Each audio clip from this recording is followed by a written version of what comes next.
जरा सोचिए, आप सुबह उठते हैं और आपके एक फ्यूचरिस्टिक इंडियन स्मार्ट होम में किसी 3D साईफाई मूवी के सीन की तरह एक रोबोट आपके लिए गर्मा गर्म चाय तैयार कर रहा है।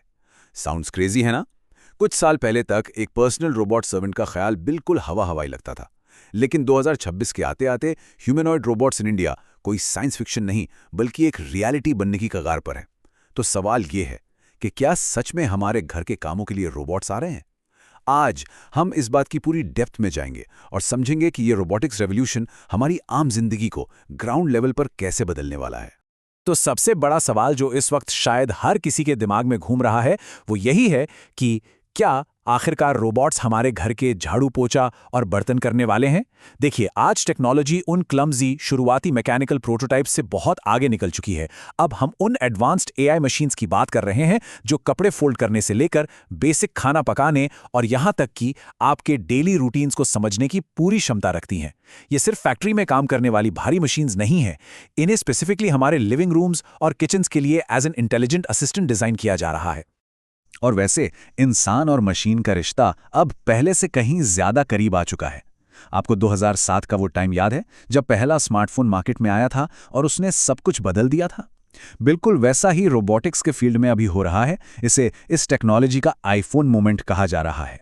ये नए एआई कंपेनियंस अब सिर्फ कमांड्स फॉलो करने तक सीमित नहीं है। ये एक्चुअली डोमेस्टिक वर्क और घर के बुजुर्गों की देखभाल में एक साथी की तरह आगे आ रहे हैं। सच में ये एक बिल्कुल नए युग की शुरुआत लगती है।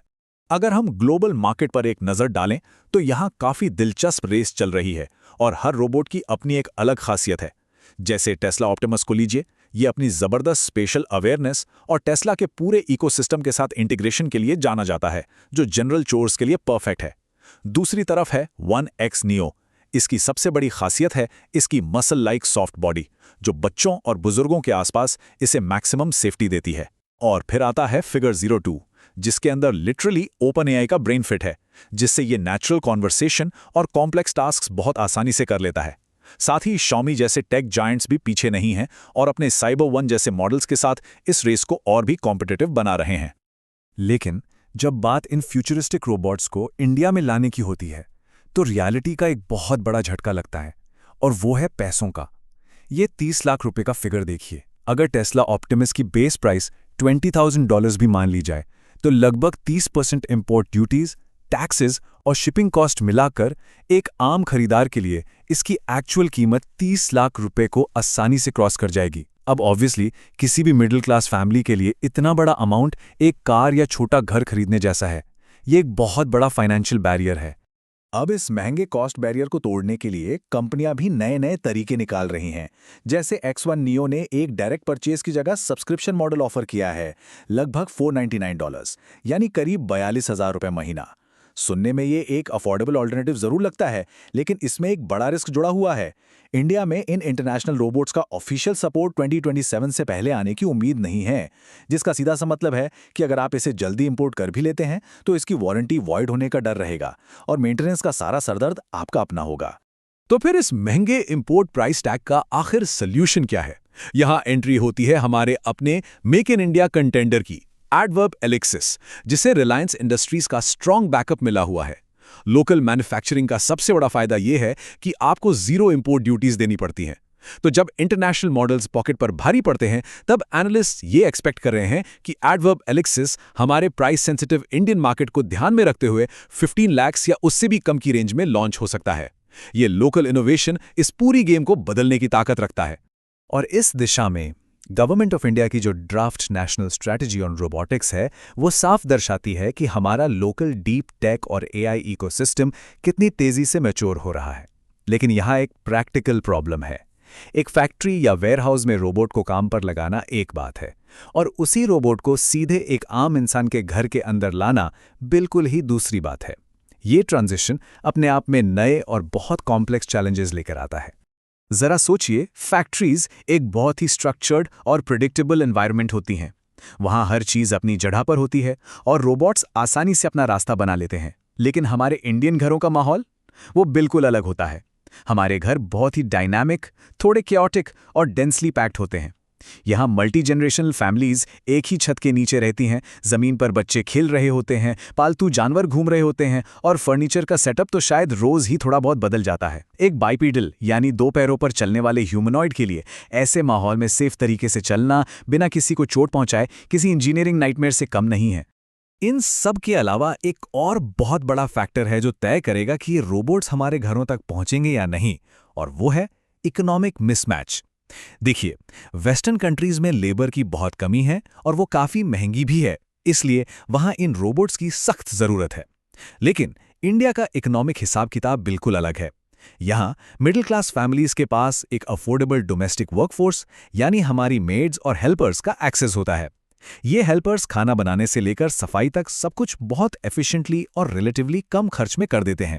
ऐसे में सिर्फ कुछ कामों के लिए एक रोबोट पर 15 से 30 लाख रुपए खर्च करना किसी भी इंडियन फैमिली के लिए एक प्रैक्टिकली इम्पॉसिबल फैसला होगा। और हाँ, टेक्नोलॉजी की एक ऐसी लिमिट भी है जो मार्केटिंग वीडियोस के चमक दमक के पीछे अक्सर छुपा ली जाती है। ये रोबोट्स एटलीस्ट अभी के लिए 100% ऑटोनोमस या आत्मनिर्भर नहीं हैं।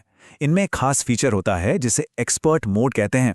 होता यह है कि जब रोबोट किसी नए या कॉम्प्लेक्स टास्क में फंस जाता है तो एक दूर बैठा हुआ ह्यूमन ऑपरेटर रोबोट के कैमरास के जरिए उस टास्क को रिमोटली गाइड करता है। मतलब पीछे से कोई और उस रोबोट को चला रहा होता है। ये फीचर काम तो पूरा करवा देता है, लेकिन इससे एक और बहुत बड़ा और सीरियस सवाल खड़ा हो जाता है। और वो सवाल है हमारी प्राइवेसी और सेफ्टी का। ये बहुत ही क्रूशियल पॉइंट है। एक एडवांस ह्यूमनॉइड आपके घर में खुला घूम रहा है, वो लगातार आपके घर के एनवायरनमेंट को मैप कर रहा है, आपके इंटीमेट डेटा कलेक्ट कर रहा है। उसके एडवांस कैमरास और माइक्रोफोन्स प्रैक्टिकली हमेशा ऑन है। इससे हाउस होल्ड सर्वेलेंस और साइबर सिक्योरिटी का एक बहुत बड़ा रिस्क पैदा होता है। कल को अगर वो रोबोट हैक हो जाए या आपका सेंसिटिव डेटा चोरी हो जाए तो उसका क्या अंजाम होगा? और सबसे बड़ा सवाल, उस डेटा का एक्चुअल ओनर कौन है, आप या वो कंपनी? इन सब सवालों के जवाब और नियम अभी तक क्लियर नहीं है। तो आखिर इन सब का कंक्लूजन क्या है? ये टेक्नोलॉजी किस तरफ जा रही है? देखिए, किसी भी नई टेक का सफर एक अडॉप्शन कर्व को फॉलो करता है। इंडस्ट्रियल ऑटोमेशन को पहले ही सफलता मिल चुकी है। आज हमारे घरों में टास्क स्पेसिफिक स्मार्ट डिवाइसेस जैसे रोबोटिक वैक्यूम क्लीनर्स और स्मार्ट स्पीकर्स आम हो गए हैं और इंडियन होम्स ने इन्हें बहुत तेजी से अपनाया भी है। लेकिन एक छोटे से वैक्यूम क्लीनर से सीधा एक फुल बाइपीडल डोमेस्टिक ह्यूमनॉइड तक का सफर एक बहुत ही लंबा लीप है। हम उस दिशा में तेजी से आगे जरूर बढ़ रहे हैं, लेकिन वो फाइनल मंजिल अभी कुछ साल दूर है। तो इस पूरी डीप डाइव को रैप अप करते हुए एक आखिरी और बहुत बड़ा सवाल पीछे छूट जाता है। क्या हमारी इंडियन मिडिल क्लास वाकई तैयार है अपने घर की चाबियां और अपना कंट्रोल एक आर्टिफिशियल इंटेलिजेंस के हाथों में सौंपने के लिए? ट्रस्ट, अफोर्डेबिलिटी और टेक्नोलॉजिकल रियलिटी के बीच का ये जो नाजुक बैलेंस है, यही बैलेंस असल में तय करेगा कि हमारा रोबोटिक फ्यूचर कैसा होने वाला है। टेक्नोलॉजी तो फुल स्पीड से आ रही है, लेकिन क्या हमारा समाज इस लेवल की टेक के लिए मेंटली और प्रैक्टिकली तैयार है? ये एक ऐसा सवाल है जिस पर हम सबको सोचना पड़ेगा। आज के इस सफर में मेरे साथ जुड़ने के लिए शुक्रिया। Keep exploring and keep learning.